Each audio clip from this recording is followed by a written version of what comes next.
हाय दोस्तों, आज के सेशन में हम बात करने वाले हैं कंपोनेंट्स ऑफ टाइम सीरीज़।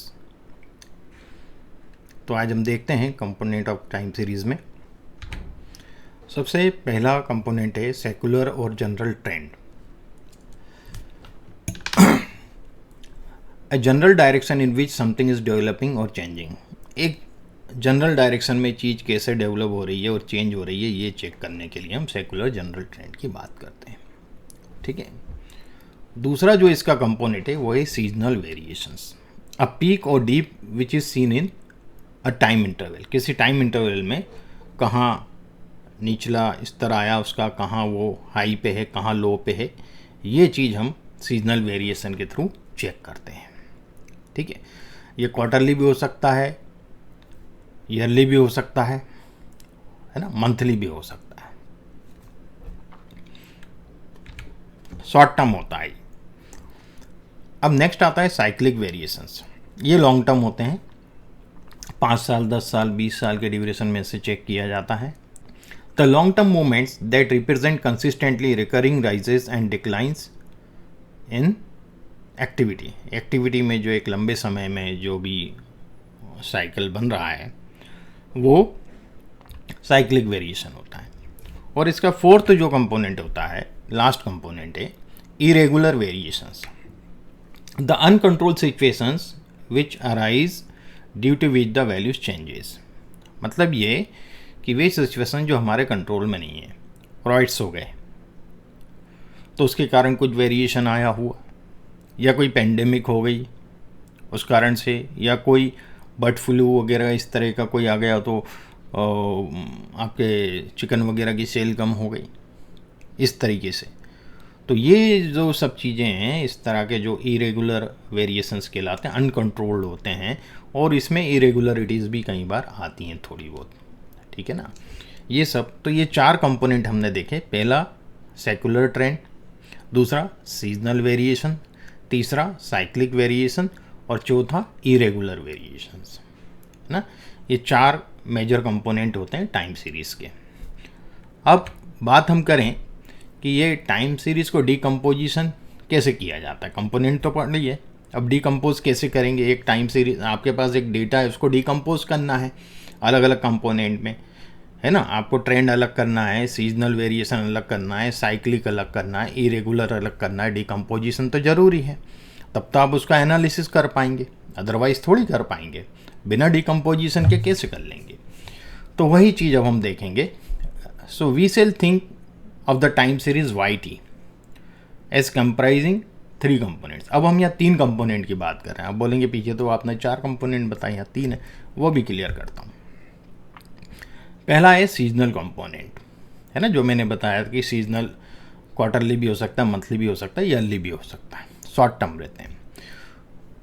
दूसरा है ट्रेंड साइकिल कंपोनेंट। ट्रेंड और साइकिल दोनों मिला दिए। देखिए, जो सेकुलर ट्रेंड था और जो साइक्लिक वेरिएशन था, उन दोनों को मिला के ट्रेंड साइकिल कंपोनेंट यहाँ पे लिया गया है। ठीक है, containing both trend and cycle. तीसरा है रिमाइंडर कंपोनेंट। यहाँ पे इरेगुलर हमारा वेरिएशन था, इरेगुलर वेरिएशन, उसको यहाँ पे कंसिडर किया गया है विथ अदर एरर और समथिंग, है ना, containing anything else in the time series. इसके अलावा जो भी हो, seasonal component, trade cycle component के अलावा जो भी होगा वो सब रिमाइंडर कंपोनेंट में आ जाएगा। तो इसको हमने 3 मेजर कंपोनेंट में डिकम्पोजिशन के लिए डिवाइड किया हुआ है। यदि हम एक उदाहरण देखें, if we assume an additive model. देखिए, 2 तरह के मॉडल होते हैं, एडिटिव होता है, एक मल्टीप्लिकेटिव होता है। अपन दोनों पे भी डिस्कस करने वाले हैं। सो यदि एडिटिव मॉडल हम लिखेंगे तो लिखेंगे YT is equal to ST plus TT plus ET। अब ये इस सबस्क्रिप्ट में जो T लिखा है ये क्या है, ये पॉइंट ऑफ टाइम है ना, कि पहले पॉइंट ऑफ टाइम का डेटा, दूसरे पॉइंट ऑफ टाइम का, तीसरा, चौथा, पांचवा, छठा, ऐसे। उसको अपन जो ईयरली लिखा है उससे कोई मतलब नहीं, हमें पॉइंट ऑफ टाइम से मतलब है। टाइम सीरीज तभी बनता है जब अपने पॉइंट ऑफ टाइम लिए। ठीक है। अब यहाँ पर वेयर YT इज क्या है, तो YT is the data at a period. उस पीरियड पे डेटा क्या है, वो YT हो गया। ST क्या है, is the seasonal component at that period T। वो पीरियड T पे वो सीजनल कंपोनेंट क्या है, तीसरा पीरियड, दूसरा पीरियड, जो भी आपने लिया। फिर TT is the trend cycle component eight period T। और इट इज़ द रिमाइंडर, जिसको हम इरेगुलर और एरर भी बोल सकते हैं, कंपोनेंट एट पीरियड टी, वो क्या है। तो इस प्रकार से इसको हम डिस्क्राइब कर सकते हैं, इस चीज़ को समझ सकते हैं कि ये Y T equal to S T plus T T plus E T, ये हमारा एडिटिव मॉडल है। यदि हमारा डेटा टाइम सीरीज़ का वो स्टेशनरी है, मतलब उसमें मीन वेरिएंस कोवेरिएंस जो हैं वो कांस्टेंट है, ठीक है, तो वो हम एडिटिव मॉडल का उपयोग करेंगे। ठीक, अब यदि हमारे पास डेटा नॉन स्टेशनरी है तो हम मल्टीप्लिकेटिव मॉडल का उपयोग करेंगे। यहाँ आप देख रहे हैं मल्टीप्लिकेटिव मॉडल में क्या है, Y T equal to S T into T T into E T. यहाँ वहाँ एडिशन था, यहाँ मल्टीप्लिकेशन हो गया तीनों कंपोनेंट में। तो an alternative to using a multiplicative model is to first transform the data until the variation in the series appears to be stable over time, है ना, and then use an additive model। जब तक कि वो variation stable ना हो जाए हमें उसको ट्रांसफॉर्म करना पड़ता है पहले। अब ट्रांसफॉर्म करने के बहुत से तरीके हैं। एक तरीका है लॉग ट्रांसफॉर्मेशन, एक तरीका हम डिफरेंशिएट भी करते हैं, कई बार हम दूसरे फंक्शन भी यूज़ करते हैं मैथमेटिकल ट्रांसफॉर्म करने के लिए। सो पहले हमें ट्रांसफॉर्म करना है the data until the variation in the series appear to be stable over time. जो वेरिएशन है, मीन हुआ, आपका वेरिएंस हुआ, कोवेरिएंस हुआ, ये स्टेबल ना हो जाए, कांस्टेंट ना हो जाए, और उसके बाद हम एडिटिव मॉडल यूज़ कर लें। तो जब हम लॉग ट्रांसफॉर्मेशन करते हैं so is equivalent to using a multiplicative decomposition, because उसके बराबर होता है किसी भी चीज़ का लॉग ट्रांसफॉर्मेशन करेंगे तो। जैसे Y T equal to S T into T T into E T. देखिए लॉग के बारे में यदि मैं बताऊं आपको, आपने देखा होगा लॉग एम इंटू एन, है ना। तो लॉग एम इंटू एन क्या होता है, log M plus log N, जिन्होंने थोड़ा सा भी मैथमेटिक्स पढ़ा हो। तो लॉग वाई टी, इसमें मैंने लॉग लगाया, यहाँ भी लॉग लगा, तो ये तो लॉग वाई टी हो गया लेफ्ट साइड। राइट साइड क्या होगा, log S T plus log T T plus log A T. Sometimes the trend cycle component is simply called the trend component. कई बार हम इसको ट्रेंड कंपोनेंट भी बोलते हैं, even though it may contain cyclic behaviour as well. हम trend ही बोल रहे हैं पर वो साइक्लिक बिहेवियर भी उसके अंतर्गत आ जाता है। तो the additive model is more appropriate if the magnitude of seasonal fluctuations or variation around the trend cycle does not vary with the level of time series. तो देखिएगा ये trend cycle does not vary with the level of time series. जैसा कि मैंने बताया constant mean variance, इसकी बात कर रहे हैं। When the variation in the seasonal pattern और the variation around the trend cycle appears to be proportional to the level of time series, then multiplicative model is more appropriate। तो economic time series में multiplicative model ज़्यादा common होते हैं, ठीक है। आगे बात करते हैं एडिटिव डिकम्पोजिशन ऑफ डेटा के बारे में, कि ये देखिएगा ये मेरा डेटा है, ये हमारा डेटा है, ठीक है। ये डेटा को हमने टाइम सीरीज बना दिया, ये टाइम सीरीज बनाई है। अब इसमें आप देखेंगे कि साइक्लिक वेरिएशन भी दिख रहा है, दिख रहा है ना, ये साइक्लिक वेरिएशन दिख रहा है यहाँ से, यदि आप देखें, है ना, तो ये साइक्लिक वेरिएशन दिख रहे हैं सब में, ठीक है। तो ये साइक्लिक वेरिएशन तो है डेटा में, ठीक है, जिसमें अपन बात कर रहे हैं डीप और हाई की, ये बात हो रही है यहाँ पे, है ना, हर एक में है ऐसा, ठीक, और उसी ड्यूरेशन में है, उसी टाइम पीरियड पे वो चेंज हुआ है। यहाँ इसके फर्स्ट ये और सेकंड पे ये टॉप आ गया, तो जनरली ये हो रहा है। तो ये डेटा है। अब इसमें से हमने डिकम्पोज किया, तो ये हमारा सीजनल ट्रेंड निकल के आ गया इसमें से, देख रहे हैं सीजनल ट्रेंड, ये सीजनल ट्रेंड हो गया पहला, जिसको हम बोलेंगे एस टी। ये हमारा ट्रेंड हो गया टी टी, और ये हमारा रिमाइंडर हो गया ई टी। तो इसका यदि हम ट्रेंड देखें तो आप देखिएगा, मैं ये ट्रेंड ड्रॉ करता हूँ। देखिए सेम ट्रेंड दिख रहा है आपको, है ना। तो ये ट्रेंड इसने निकाल के दे दिया।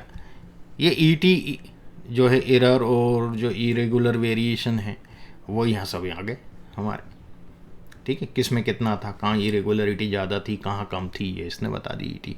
तो ये हमारी जो इक्वेशन है ये एडिशन वाली है, तो y2 is equal to S T plus T T plus E T, ये वाली इक्वेशन यहाँ पे कवर हो रही है, ठीक है। क्योंकि ये डेटा जो है एक्सपोनेंशियल नहीं है। यदि एक्सपोनेंशियल होता तो हम S T into T T into E T use करते हैं, है ना। ये ऐसा ओरिएंटली हमें पूरा दिख रहा है। अब इसके आगे हम लोग प्रैक्टिकली देखेंगे एक्सेल शीट पे कि टाइम सीरीज़ कैसे क्रिएट की जाती है ना। और उसके बाद हम देखेंगे कि उसमें उसका डिस्क्रिप्टिव एनालिसिस कैसे किया जाता है टाइम सीरीज़ का, है ना, क्या इंटरप्रिटेशन निकलता है उसका। तो उसके पहले ये मैं आपसे रिक्वेस्ट करना चाहूँगा, यदि मेरे वीडियो आपको पसंद आ रहे हों तो आप इसे लाइक करें, सब्सक्राइब करें और बेल बटन को प्रेस करें ताकि आपको फ्यूचर में नोटिफिकेशन मिल सके। चलिए आगे बढ़ते हैं। ये एक डेटा है, quarterly data of car sales. तो यहाँ ईयर दिए हुए, फर्स्ट ईयर, ये 4 क्वार्टर दिए हैं। यहाँ सेल्स दिए क्वांटिटी में थाउजेंड्स, 4.8 कार सेल हुई। सेकंड क्वार्टर में 4.1, फिर 6,000, फिर 6.5, ये कार के सेल का डेटा है। अब हम जब भी टाइम सीरीज बनाते हैं, हमें तो टी तो चाहिए ना, इस जो हमने एब्रीविएशन में बस जो हमने लिखा था सब स्क्रिप्ट में, वो टी चाहिए पहले हमें। वो वेरिएबल तो कहीं देना पड़ेगा, टाइम सीरीज वेरिएबल, तो वो मैं यहाँ पे इंसर्ट कर देता हूँ टी, और इस टी को मैं थोड़ा सा बोल्ड करके सेंटर अलाइन कर देता हूँ। अब यहाँ मैंने 1 लिखा और यहाँ पर मुझे टाइम पॉइंट ऑफ टाइम 1 से चालू किया अपन ने। कंट्रोल करके मैं इसको ड्रैग कर दूंगा यहाँ तक, 16 हो गए, ठीक है। अब मैं इसको भी थोड़ा सा एक कलर दे देता हूँ जिससे कि आपको ये ठीक ठाक दिखे। अब सबसे पहले हम इसका टाइम सीरीज जो है वो बनाते हैं।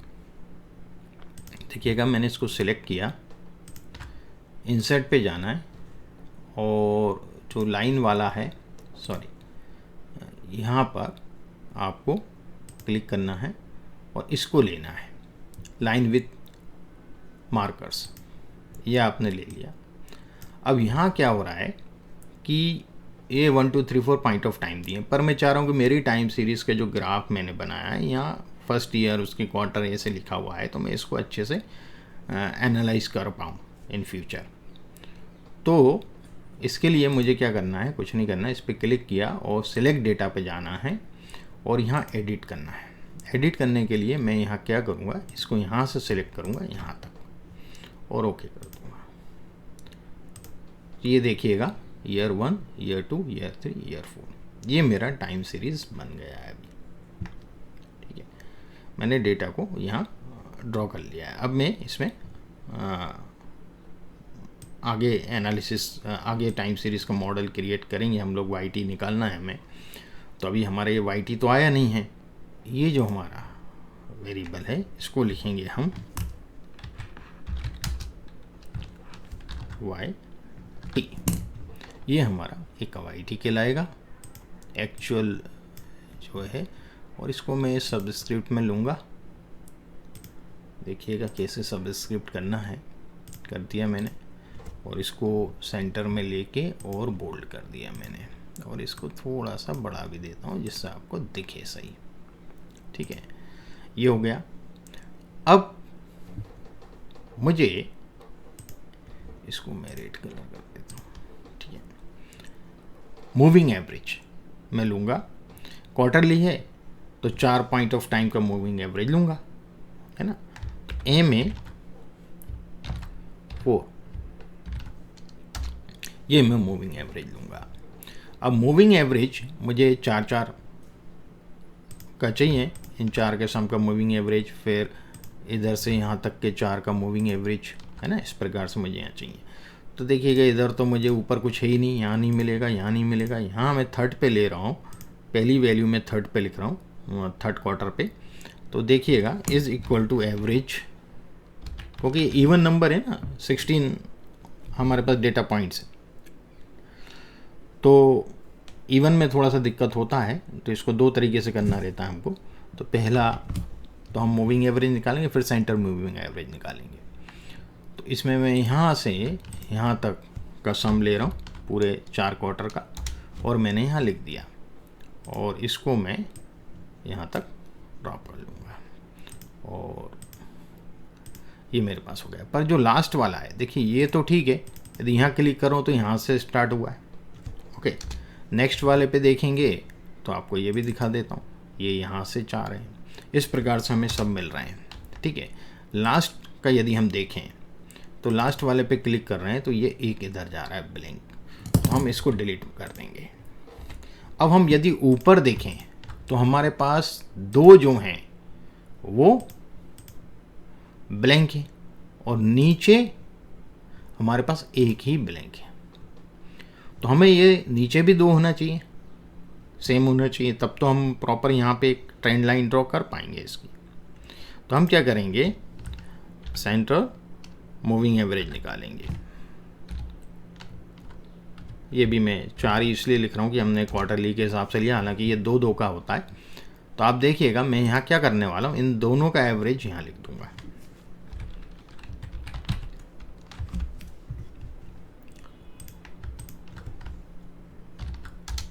वह, और इसी को मैं नीचे तक ड्रैग कर लूँगा।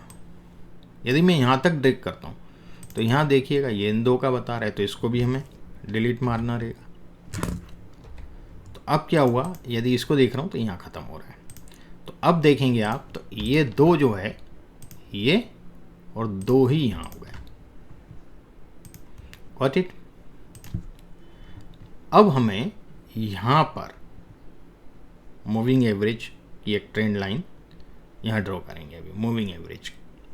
तो देखिएगा वो कैसे करना है। मैं यहाँ गया और वही हमें यहाँ से जाना है चार्ट डिज़ाइन पे, और सिलेक्ट डेटा करना है, और यहाँ 8 करना है, ठीक है।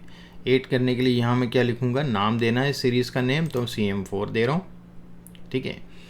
और इधर मैं दूंगा आपका, यहीं से शुरू करूँगा, शुरू से। यदि मैं यहाँ से सिलेक्ट करता हूँ यहाँ तक, तो ये पहले वाले पे यहाँ आएगा और यहाँ कहीं ख़त्म हो जाएगा। मुझे जिस पॉइंट ऑफ टाइम का वो है उसके ऊपर ही ये चाहिए मुझे कॉरस्पॉन्डिंग। तो मैं यहाँ से चालू करूँगा और यहाँ तक का सिलेक्ट करके और ओके कर दूँगा। Is it clear. ये मेरी सेंटर मूविंग एवरेज का एक ट्रेंड मिल गया मुझे, किस प्रकार से जो एवरेज है वो मूव कर रहा है। अपवर ट्रेंड दिख रहा है मुझे यहाँ, है ना। तो ये इस प्रकार से हमने ये देखा कि हम moving average, centre moving average कैसे ड्रॉ करेंगे, टाइम सीरीज़ हमने कैसे इसके अंदर ड्रॉ करा डेटा को। ये हमारा आज हो गया काम। अच्छा, इसमें एक चीज़ और थी कि इस चार्ट का कुछ नाम भी दिया जाए, है ना। तो नाम हमने दिया नहीं है एक, तो चार्ट टाइटल हम दे देते हैं चार्ट के ऊपर।